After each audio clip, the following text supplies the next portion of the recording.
But it was during the Qing Dynasty, 1644 to 1842, when the written language was developed. Chinese.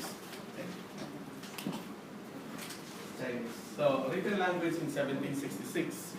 What does it mean? It means to say what were happening here. Wala silang written record. Nandito lang. May written record man sila katulad ng mga sa Western. Naisulatan nila sa cave na ano, drawing, gano'n, mga hieroglyphics. No? So, wala. But then, after this, nagpa-develop sila ng Bible nila sa TCM. So, what does it mean again? What they had in their TCM Bible, kulang. What we know of TCM now is not everything because hindi nila na-record lahat yun. Even though they attempt to portray their abilities in the movies, but they don't have any records to support that. Tulad ng mga, nakakita na kayo mga Chinese movies, mga nakalipad, kakatayo sa ibabaw ng grass, sa branch and trees, ano na, mga shouting, ano. I feel that there's some truth to it. Hindi lang natin na-discover, hindi lang na-record pa, ano. Kasi sa dami ng pakayan, yung mga knowledge na wawala. So, that's only the reason I showed you this window of time to develop in TCM. And then modern times. Dito sa modern times, if you think about ano yung nangyari sa yung Nationalist Army ni Chiang Kai-shek sa ni Mao Zedong, nag-join sila, di ba? Dati magkalaban silang mortal, di ba? Nag-join sila to fight the Japanese, the invading Japanese. So when they were fighting the Japanese, na-find out ni Mao Zedong, kasi mag-dirigin sila, no? Wala silang access sa Western medical system. Marami namamatay sa mga tao niya, mga sundalo niya. And he found na TCM was not enough to take care of the problem. That's why when he won, nung natalo niya si Chiang Kai-shek, sinipa niya Taiwan, na China. Ang ginawa ni Mao Zedong, nagtayo siya ng mga hospital. Kinumbay niya ang TCM and Western medicine. Because he realized sa field na ang TCM is not enough. Eh, ikaw ba naman eh? Tinamaan ka ng fragmentary grenade. Wasak yung kaliwang kamay mo. Okay. Acupuncture. Alam niya, when it comes to emergency, trauma, important ang TCM. And when you have been fixed in a Western medicine style traumatic injury, then when you're healing, you can use TCM. Kaya tama ang idea ni Mao Zedong, you have to combine the two. Ngayon, even though China is the origin of TCM, from Japan, South Korea, of North Korea, they developed their own acupuncture system. Kaya nagkaroon ng biro. If you ask a Chinese, Korean, Japanese acupuncturist, where they give me the site for these 5 acupuncture points, they'll tell you 5 different places because there's really no standardization. So alam mo ginawa ng United Nations? Because United Nations approved of TCM or acupuncture before US and European countries did. Kasi it's safer for them to approve it rather than these continents. So yun ang nangyari. Sabi ng World Health Organization sa United Nations, let's put all these acupuncturists of different countries. May US din meron, European meron, Japanese meron, China. Sinong siga doon? Kaya ang tagal nila nagkaayos dahil dinadaan sa sa kasigaan ng China. Where's the original kami masusunod? Pero alam mo naman, if you're going to decide something like that, you have to show evidence. Eh wala di ba? Wala, hindi evidence-based ang TCM at that time. It took a while for the World Health Organization to come up with the general acceptable standard of acupuncture. Kung saan yung mga points na yon. And that's what we use. We got it from Pitak.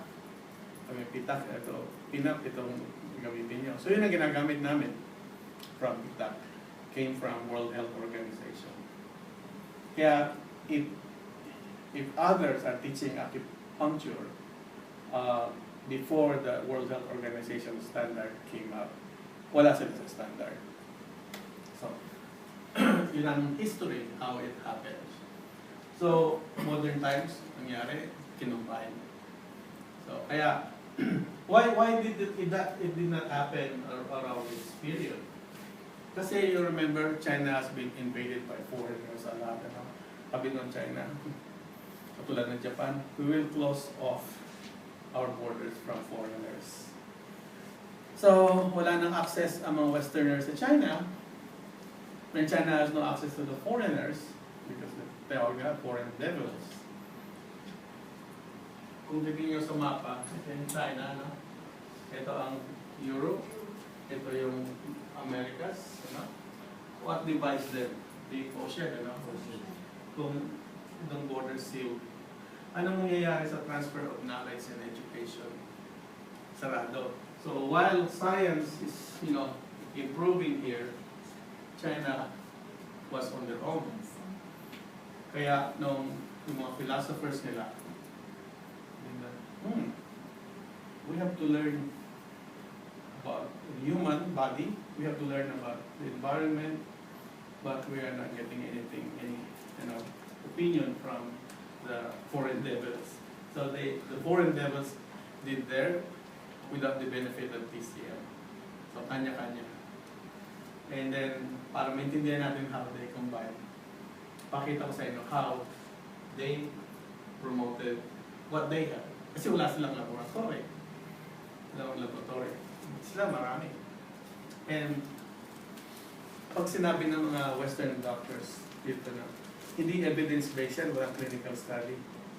Let me tell you how clinical study is done. First of all, mahal mag-support ng clinical study para ma-accept millions of dollars ang gasusin nyo. Kasi hindi lang yung 10 dito, 10 doon, thousands ang gusto nila. Ang clinical study ng West, ganito. Ako yung mag-study.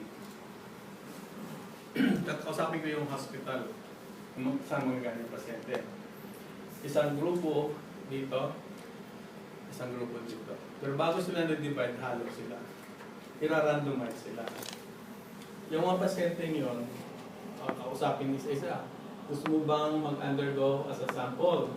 Sabi ng pasyente, okay, pirma ko, pirma. Pero I cannot assure you if you are going to use the drugs that we're going to test. Because may isang drug na ibigay sa inyo na hindi mo makikilala kung yun ang drugs or yun ang placebo. Or kung wala gagawin sa inyo. Kaya minsan tatlong arm. May control group, yung tatanggap ng bagong gamot, yung tatanggap ng placebo, at yung walang gagawin. So yung walang gagawin, kami, pabayaan nyo na kami mamatay. Oo. Para at least may contribution kayo sa studies. So, gano'n. Ang gagawin nila, ito, bibigyan ka ng gamot, gamitin mo yan for 6 months, bigyan ka ng placebo, pero hindi mo alam. At yung mga nagbibigay, hindi rin alam. Ang tawag doon, double blind. Double blind. Kung ito, hindi rin niya alam, triple blind. Kung lahat wala alam, walang alam lahat. Walang alam-alam. Mas maganda yun, walang bias, di ba? Nalis nila bias. Saka yung mga walang ginagawa, hindi mo ganun lang. Hindi kaya mamamatay. Para masabi nila, nung hindi namin binigyan ng gamot, 100% namatay. Yung binigyan namin ng gamot, 50% na buhay. Ganon. Hindi pa yun. 6 months mo ginamit. Nakita yung result, Pero wala nakakaalam dahil yung result na yun nasa database lang. Yung mga statistician ang pupunta mag-exam ng statistics. Talagang malinis. Walang leakage. Ngayon, itong grupo to, after 6 months, papalit kayo ngayon. Magtitake kayo. Kung di mo na alam kung ano yun, papalit. Tawag nila doon, cross-lining. Tapos sabihin kasi, nung maganda resulta, nawala nung lumipat sila dito. Yung mga makakasang resulta, nag-improve nung lumipat. Yun talaga para ma-promote. Sino magpa-fund ng study ng mga supplements? Hindi mo na sabihin ng FKC. Gusto pa kami gano'n. Dahil alam na nila na mga ito, it's good for the body. May basic science research na yan. Pero hindi sila gagastos ng pera na, ito, nakaka-remove ng rheumatoid. Dahil there's no approved plant. Magastos eh. So, sa networking, you're relying on faith. Personal testimony. Kung minsan nga, questionable pa eh. Dahil, It can be both.